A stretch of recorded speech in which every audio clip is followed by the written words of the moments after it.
Hello అండి, welcome back to our channel DSC journey @ మన ఈరోజు టాపిక్ వచ్చేసి పాఠం పేరు రచయితలు ఇతివృత్తం ప్రక్రియ గురించి మాట్లాడుకుందాం.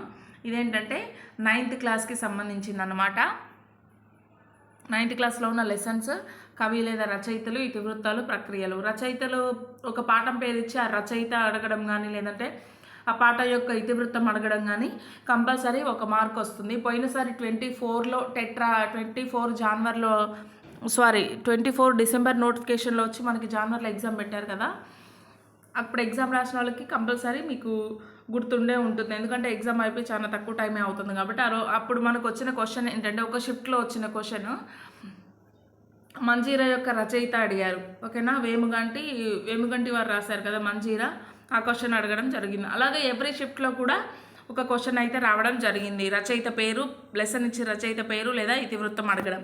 ఓకేనా, 9th క్లాస్ ఇది. మనకి ఫస్ట్ టాపిక్ వచ్చేసి ఫస్ట్ లెసన్ ధర్మార్జునులు అనే లెసన్ రాసింది ఎవరు అంటే చేమకూరి వెంకట కవి గారు.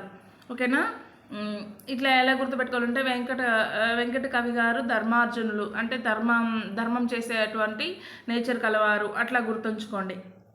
మీ ఫ్రెండ్స్లో ఎవరైనా వెంకట ఉన్నారనుకోండి, వెంకట ధర్మార్జునుడు అట్లా గుర్తుంచుకోండి. ఇతివృత్తం వచ్చేసి నైతిక విలువలు, ప్రక్రియ వచ్చేసి ప్రబంధం అన్నమాట. నేనెరిగిన బూర్గుల, రచయిత పివి నరసింహారావు గారు బూర్గుల గారు గురించి రాయడం జరిగింది. అంటే నేనెరిగిన బూర్గుల అంటే నాకు తెలిసిన బూర్గుల గారు అంటే అందరూ ఏమని రాస్తారంటే బూర్గుల గారు ఇంత చదివారు అంత చదివారు, ఆయన ఏమేమి అచీవ్ చేశారు, ఏం సాధించారు, ఆయన రాజకీయ జీవితం ఎలా ఉంది, ఇవన్నీ రాస్తారు. కానీ అంతకు మించి మనకి నరసింహారావు గారు బూర్గుల గారు గురించి రాయడం జరిగింది. ఓకేనా, ఒకసారి ఆ లెసన్ చూస్తే మనకి ఈజీగా అర్థమవుతుంది. నేను ఎరిగిన బూర్గుల రచయిత ఎవరంటే పివి నరసింహారావు. ఇతివృత్తం వచ్చేసి స్ఫూర్తి. అంటే ఒక పర్సన్ గురించి మనకు ఏదైనా లెసన్ ఉంది అంటే అది కంపల్సరీ స్ఫూర్తి గురించి అవుతుంది. అంటే వారిని చూసి మనం ఏమేమి స్ఫూర్తి పొందాలి అట్లాంటివి. అభినందన వ్యాసం, ఇక్కడ పివి నరసింహారావు గారు బూర్గుల గారిని అభినందిస్తున్నారు. సో ఇది ప్రక్రియ అభినందన వ్యాసం అని ఈజీగా గుర్తుంచుకోండి. కోడల వలస కూలి, ముగ్గురాల రామరెడ్డి గారు వలస కూలిగా వెళ్ళిపోయారు. ఓకేనా, రామరెడ్డి గారు వలస కూలిగా హైదరాబాద్ వెళ్ళారు, ఇట్లా గుర్తుంచుకోండి. ఇది వచ్చేసి ఇతివృత్తం సామాజిక స్పృహ. ఇది ఒక గేయం అనమాట. గేయం అంటే పాలమూరు జాలరి ఎప్పుడొస్తావు లేబరి అనే గేయం ఉంటుంది కదా, అంటే ఈ లెసన్ మనకి గేయం లాగే ఉంటుంది. సో ప్రక్రియ వచ్చేసి గేయం. రంగాచార్యునితో ముఖాముఖి, ఇది ఒక ఇంటర్వ్యూ కాబట్టి దీనికి రచయిత అట్లా ఏం లేదు. ఇతివృత్తం వచ్చేసి సాహిత్య సేవ, ప్రక్రియ ఇంటర్వ్యూ. నెక్స్ట్ శతక మధురిమ, దీని రచయిత వచ్చేసి శతక కవులు. శతక మధురిమ కానీ శతకం కానీ ఎక్కడొచ్చినా కూడా రచయితలు శతక కవులే అవుతారు. అందులో ఒక 5-6 అంటే ఎన్ని పద్యాలు ఉన్నాయో ఆ పద్యాన్ని బట్టి మనం రచయితల్ని చూసుకోవాలి. ఓకేనా, ఇతివృత్తం నైతిక విలువలు.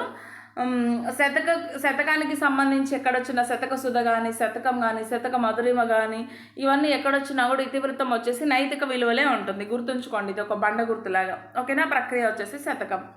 దీక్షకు సిద్ధం గండి, ఇది ఒక కరపత్రం లాంటిది. దీనికి రచయిత ఎవరు లేరు. కరపత్రం మీన్స్ పాంప్లెట్ అంటాం కదా, క్షుణ్ణంగా ఒకే పేపర్లో మ్యాటర్ అంతా ఉంటుంది కదా, దాన్నే పాంప్లెట్ లేదా కరపత్రం అంటారు. ఇతివృత్తం వచ్చేసి దేశభక్తి అన్నమాట. ప్రక్రియ కరపత్రం. 7th లెసన్ చెలిమి, పొన్నుగంటి తెలంగాణ. చెలిమి చేస్తాను, తెలుగు వస్తేనే చెలిమి చేస్తున్నారు ఈ స్టేట్లో. ఫర్ ఎగ్జాంపుల్ మన తెలంగాణ ఉంది, తెలంగాణలో తెలుగు వస్తేనే చెలిమి చేస్తారు. చెలిమి మీన్స్ ఫ్రెండ్షిప్. ఓకేనా, ఫ్రెండ్షిప్, తెలుగు వస్తేనే ఫ్రెండ్షిప్ చేస్తారు, ఇట్లా గుర్తుంచుకోండి. ఇతివృత్తం వచ్చేసి మానవ సంబంధాలు, ప్రక్రియ అచ్చ తెలుగు కావ్యం. 8th లెసన్ ఉద్యమ స్ఫూర్తి, సంగెం లక్ష్మీబాయి గారు ఉద్యమ స్ఫూర్తి గురించి బాగా వివరిస్తారు, లేదంటే బాగా పోరాడతారు. ఇట్లా ఒక కోడ్ గుర్తులాగా పెట్టుకోండి. ఓకేనా, ఉద్యమ స్ఫూర్తి యొక్క రచయిత ఎవరంటే సంగెం లక్ష్మీబాయి గారు. ప్రేరణ మరియు దేశభక్తి, ఇతివృత్తం. ఆత్మకథ, ప్రక్రియ వచ్చేసి ఆత్మకథ అంటే ఎవరి స్టోరీ గురించి వాళ్ళే రాసుకుంటే ఆత్మకథ అవుతుంది. నా స్టోరీ గురించి నేను రాసుకున్నాను అనుకో, ఎప్పుడు అది ఆత్మకథ అవుతుంది. ఓకేనా, 9th లెసన్ వచ్చేసి కోరస్, సలంద్ర లక్ష్మీనారాయణ. ఓకేనా, కోరస్ సలంద్ర స ఇలా గుర్తుంచుకోండి కోడ్స్. కోరస్ సలంద్ర, కోరస్ రచయిత ఎవరంటే సాత స్టార్టర్ సలంద్ర లక్ష్మీనారాయణ. ఓకేనా.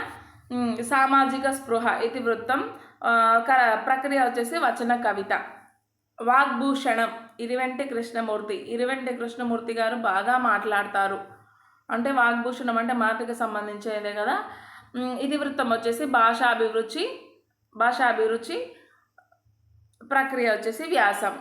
వాయసం మామిండ్ల రామగౌడ గారు.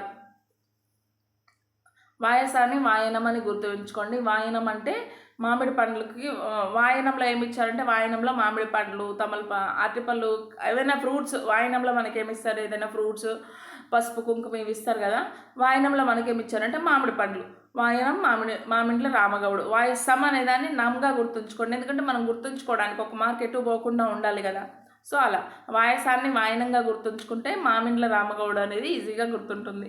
ఇతివృత్తం వచ్చేసి జీవకారుణ్యం, ప్రక్రియ ఆధునిక పద్యం.